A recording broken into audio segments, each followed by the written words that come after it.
What we have here is the Nordson Universal Fluid Pressure Regulator.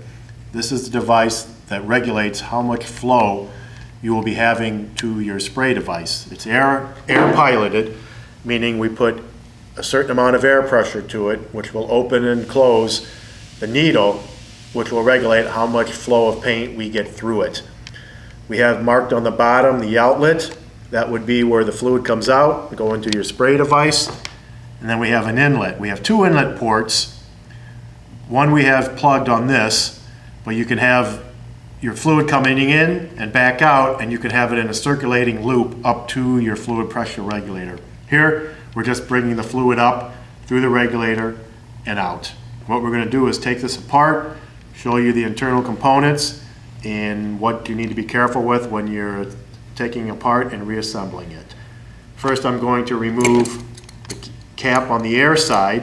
Again, it is divided into two sides. You got your air and your fluid side on the bottom, and you'll see that regarding the diaphragm when we get in there. So I want to remove this top cap and going ahead and remove the bottom cap. Now this is all laid out in the manual step by step for disassembly and assembly. I'm sort of speeding it up here a bit, but again, for your first time you may want to follow the manual and so you get it exactly right.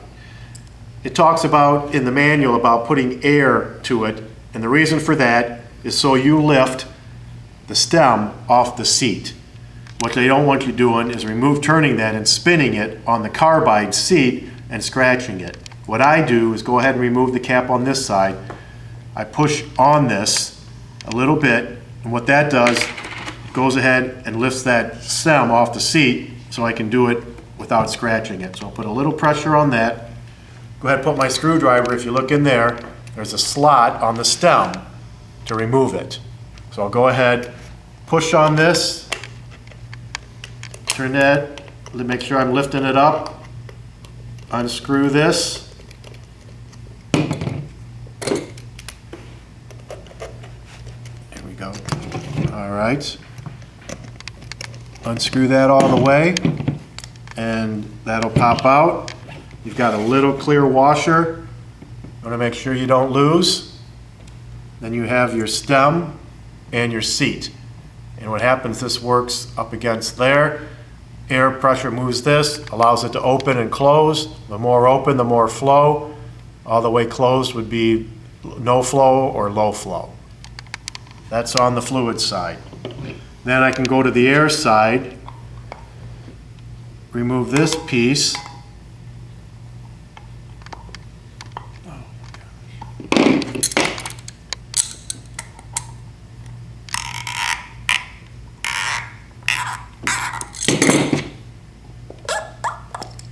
And that'll come out.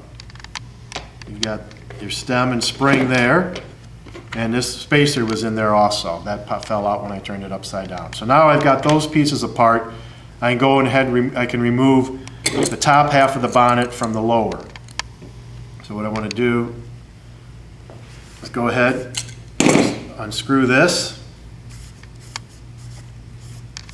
Lots of threads. And this is what seals the air side from the fluid side. And what came out with that is the diaphragm. This is what flexes. And it's got basically just a normal rubber on one side, and the other side is Teflon bonded to it. The Teflon side is the side that sees the fluid. This side sees the air. Inside the lower bonnet, you can see there's a groove. And in that groove, there is an O-ring. If you want to make sure that O-ring is intact, if not, a new one should come in the kit. You can replace it. You can see the diaphragm has a rim on it also. That rim will fit right down into that groove. And that helps to seal. Again, air on this side, fluid on the other. We don't want the fluid going to this side. We don't want the air going to that side.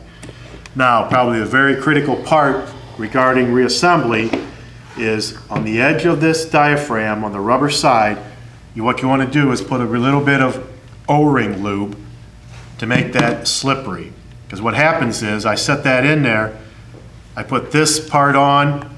This is what seals right here. So what I want is to do when I get on there that this will slide on here a little bit, so it'll allow me to screw it on and get a good seal. If I don't put anything on there and I have this real dry, instead of that spinning on there and sliding, it'll actually grab it and start to tear it when I tighten it, and I won't really know how well I've tightened it.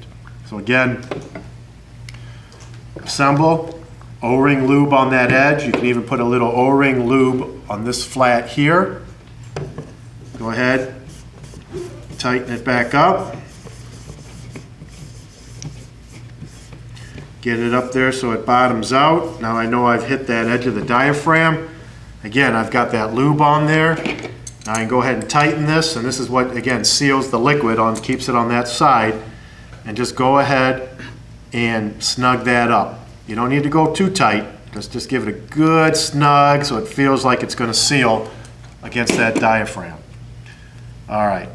Next step is to go ahead and put in my spacer on the air side. I got my spring, my screw.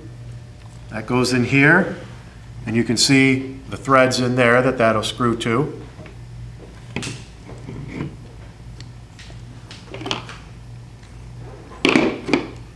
Go ahead and line everything up. Go ahead and get that started. You want to screw that in until it's snug. Okay.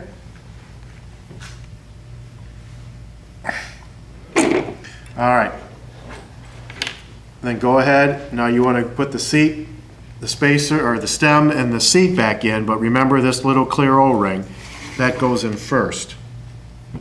Drop that in there, make sure it goes into the seat. You can see that in there.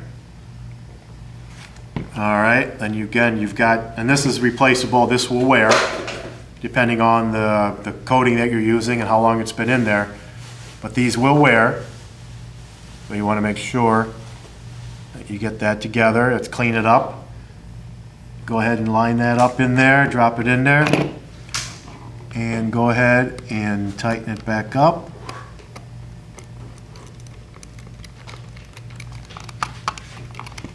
And again, you want to snug this up pretty good. Get that in there. You don't want that coming apart. So you got that back together. Now you can go ahead, put your spacer in, put the air side cap back on. You can go ahead and tighten that up.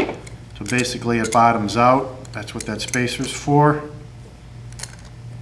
And on the other side, go ahead and screw this back in, put some O-ring lube on that seal, and then you want to tighten this back up, and you want to leave one thread showing.